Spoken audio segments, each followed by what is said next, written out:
Well, the recovery appears to be at its strongest in international business centres. Those are markets like New York, like London, like Shanghai, where we're seeing a surge in prices again as the business travel really returns in force. And the other thing that we can diagnose at the moment is that there is the return of the luxury traveller. If we look at the occupancy in luxury hotels in markets like New York, that occupancy is running ahead of occupancy in the other sectors. Now, if we look at where the markets are weakest, we're seeing price falls still in markets such as Athens, in Dublin, and in Lisbon, and we think that this is correlated with those are markets which have been affected most by the economic crisis. Hoteliers led their prices down to tempt consumers back in.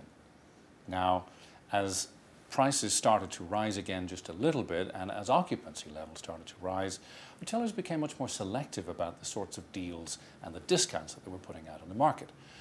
But it's true to say, I think, that the days of the panic promotions and the panic pricing are really behind us at this point. Now, turning to the local effects on pricing, clearly South African hotel pricing was supported to a great extent in 2010 by the World Cup being hosted there, and Iceland's hotels, particularly in Reykjavik, were decimated from a price point of view because of the volcano in April of 2010.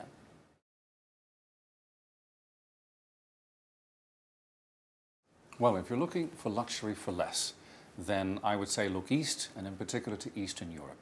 In 2010, you could buy a five-star hotel in Warsaw for £75 and in Budapest for just over 100.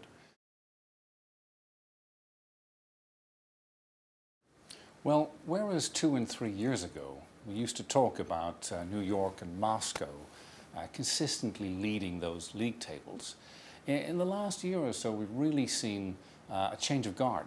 So Muscat, Doha and Monte Carlo have really shot up the rankings and overtaken those two. And we think that that is part and parcel a function of a change in travel patterns as people start to prioritize those destinations. Well, the UK hotel price index rose 2% in 2010, and that's in line with hotel price rises across the world. Now, I think it's mixed news. It's good to see that prices are rising because that is something which reflects on the health of the hotel sector as a whole. And of course, if price rises had been too large, that would mean that the UK was becoming less competitive versus other countries for the international travellers.